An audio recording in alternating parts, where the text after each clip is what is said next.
St. George's is the third church on its site. The first church was here in 1735. The second church was here in 1816, and then the third church, which is the one you're seeing right now, is 1849. We've had some famous parishioners. Washington attended here when he was visiting his mother, who lived a couple blocks over. She died here.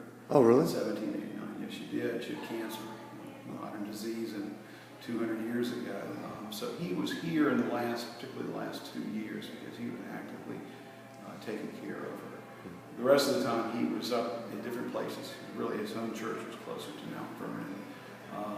But there is a story that when Washington was here, there was quite a bit of people coming here, and we had a balcony as we did then, and apparently there was some concern that it would fall in because of the amount of people and the enthusiasm that was there. The church constantly was enlarged during the period that we're talking about.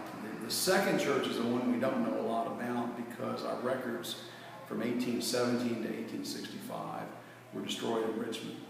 The city fathers at the time around the Battle of Fredericksburg here in 1862 decided, well, maybe we need to think about making our records safer. What a better place than sending off to the capital. But unfortunately it was burned in April of 1865. And with it, we think our records, there was always a hope that they got moved somewhere, but we don't know. Okay. At a particular point. We assume, based on what they said at the time, that they are gone. So that's the one we don't know a lot about. And the interesting thing is that in this church, during that time, there were two people that served the church for an extended amount of time. When it comes to Episcopal churches today, the average term of a rector is maybe 7 or 8 years. The gentleman, I'm thinking which one it is, McGuire, I think, is over here, served 45 years. Wow. From 1813 to 1858 until he died. He's responsible, along with this other gentleman over here, who was the senior warden at the time. He was here even longer. There we go, Reuben Tom. He was here even longer and served the church for about 60 years. So those two really dominated the church for the first half of the 19th century. And I always wondered, well, how well did they get along together? And you can work with people and not really get along. And I think I found my answer in the courthouse. I looked up his will, and he had several men that were taking care of his estate. And one of them was Reuben Tom. Okay. Reuben Tom was a postman, a merchant about a block away. We know where his house is. It's still standing. It's a business now today. McGuire's houses are still around too. So that's the first half. But then McGuire saw that we needed more space. In the 1830s was the Second Great Awakening in Virginia and other places. And just like in the colonial period where churches grew in size, they grew in size in the 1830s. And so he was thinking we need a larger building. And also the foundation wasn't particularly good here for the second church. So this came about in 1849, and it has lasted well. The church was used during the Civil War for 3 different events. It was used briefly in the battle. There was some fighting out here on George Street. Okay.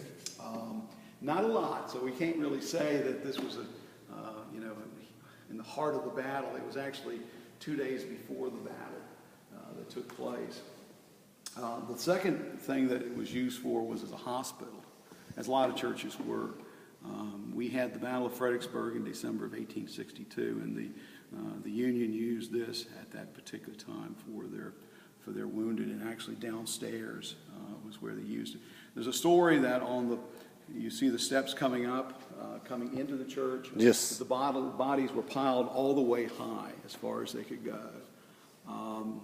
And then in 1864, it was used again as a hospital. But in between those 2 years, in 1863, when the Confederates had won the Battle of Fredericksburg, they controlled town, there wasn't a lot happening during the winter. And the men were seeing that the war was going to last a lot longer. Many of them had been away from home for years. And so there was depression that set in. And so one of the things that revived men at that time was religion. And so we had revivals in this building. It was the largest church in Fredericksburg, and you had over 1,000, you can imagine 1,000 people in this particular building at that time. There were several revival services that were held. So really, as a place of battle, as a place of hospital, and as a place of worship, this was used during the Civil War. The Yankees tried to take the steeple out, which you see on the outside. Yes. There was a kind of a great shooting match of who can do it. None of them did it. And there was a story that appeared in the Fredericksburg paper about that as the Union forces retreated across, there was a lot of silence, and the bell tolled very ominously because they had lost the battle and they went across the way.